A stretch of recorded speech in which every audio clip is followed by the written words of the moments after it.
all medical colleges may have to close down because artificial intelligence will make diagnosis by itself and treat you by itself.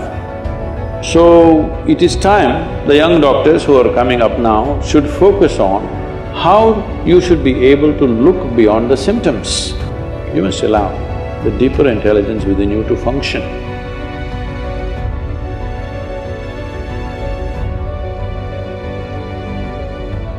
The antibiotic resistance is increasing day by day and Ayurvedic practices are declining day by day. So how do we create a perfect amalgamation between the practices of Ayurveda and Allopathy? Ayurveda and Siddha and naturopathy is growing big time in the West, particularly in Europe, very big. In India, of course, it's dying because they have to approve it for us to take it. Without their approval, we cannot take it. But we must understand the difference between allopathy and these other Indian systems. Right now, an Ayurvedic doctor is going to another medical college just like you go for 4 years or 5 years or whatever. So what he's learning is a downgraded medicine, downgraded understanding. An Ayurvedic doctor or one who wants to practice Ayurveda should not go to a 4-year course. You have to invest your life in it, otherwise it won't happen. Traditionally, from childhood, they learn to feel the herbs, they learn to feel the people, the pulse and this and that. This is developing a certain intuition where we don't go by the symptoms that you're showing on your body right now. We don't see your temperature and say, this is what it is. We don't look at those symptoms. We learn to look much deeper into the system to identify what exactly is right and wrong with your system. This will take a different level of involvement. That involvement is missing right now. We're looking at things, if I do this much, I must get this job or I must get this place in the world. With this, these systems may not function very well.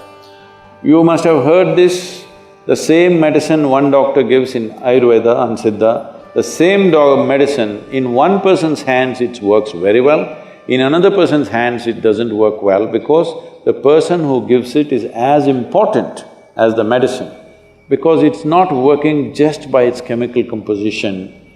The entire allopathic system is working out of chemical composition. Anyway, there is a danger that in the next 25 years, all medical colleges may have to close down because artificial intelligence will make diagnosis by itself and treat you by itself. Surgeries are all happening now, robotic surgeries are happening. Still human beings are needed because machines need to be upgraded. But in 25 years' time, even today, in United States, I know doctors. I saw a doctor whom I know very well. He is carrying an old BlackBerry, the first model that came, which is that thick and a huge capability. Every time any patient, whatever, he just goes there into his BlackBerry. I said, what are you looking in the phone and treating people? He said, no, Sadhguru, all my textbooks are here in this phone. I'm just looking and telling them. So if you can look, the phone can become smart enough now that it will tell by itself. If you just tell the symptoms to Alexa, she will tell you what you should do.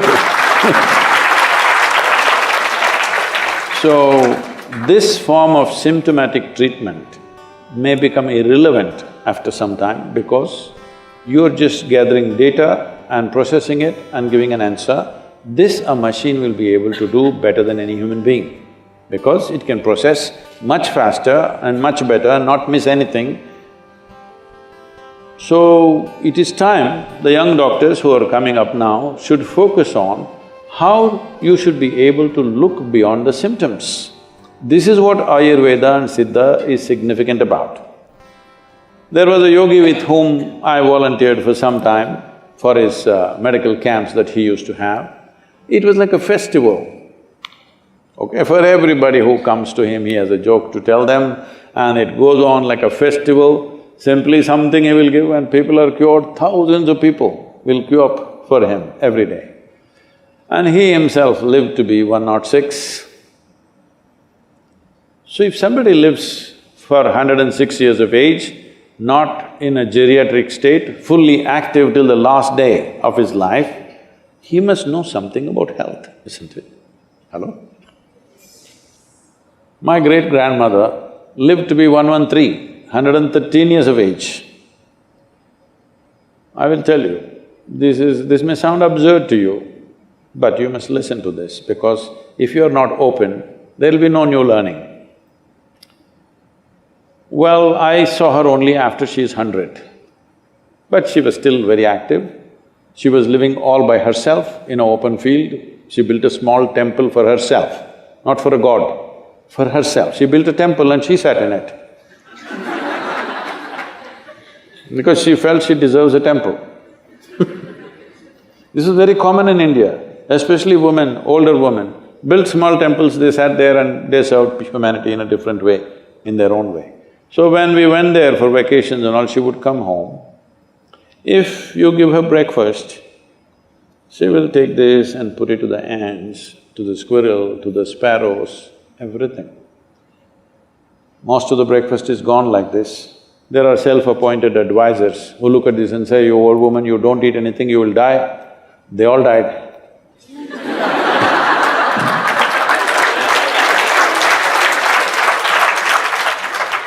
And she will simply sit there looking at these sparrows and ants eating, simply tears would be rolling from her eyes. And when somebody said, "You've not eaten?" She said, "I'm full." I thought she was very emotional about the ants because I was just 4 or 5 years of age. I was going stamping the ants, chut, chut, chut. The best thing is she never stopped me.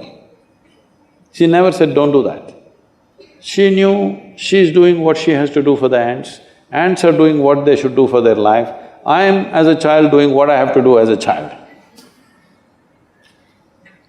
When I sometimes saw her like this and I asked, "What is this happening to you?" She would just laugh loudly and she would say, "Someday you will know." It took me over 25 years to know this, that your life is not nourished 100% by the food that you consume and things that you do.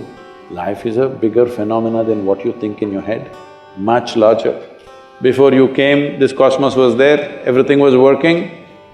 After you and me are gone, still it'll be fine, isn't it? There is an intelligence beyond you. Don't immediately quantify it as God, this, that, because you're making a conclusion about things that you do not know. If you stay here, this is very important, if you live here clearly knowing you don't know a damn thing about anything, your intelligence will remain alert to everything. But you make conclusions, reading a book, listening to this and that nonsense, you say, "I know this, I know that, I know that." The moment you identify with your knowledge, you will become very small because it doesn't matter how much you know, still what you know is a minuscule in this existence, isn't it? But our ignorance is boundless. This is called as the intelligence of ignorance. If you always know that you do not know, your intelligence will remain super alert.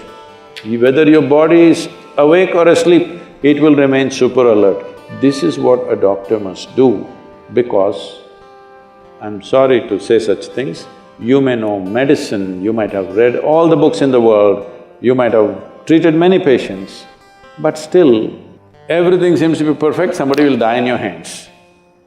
Everything looks like he's going to die, he will sit up tomorrow morning. You will see this happening, yes or no?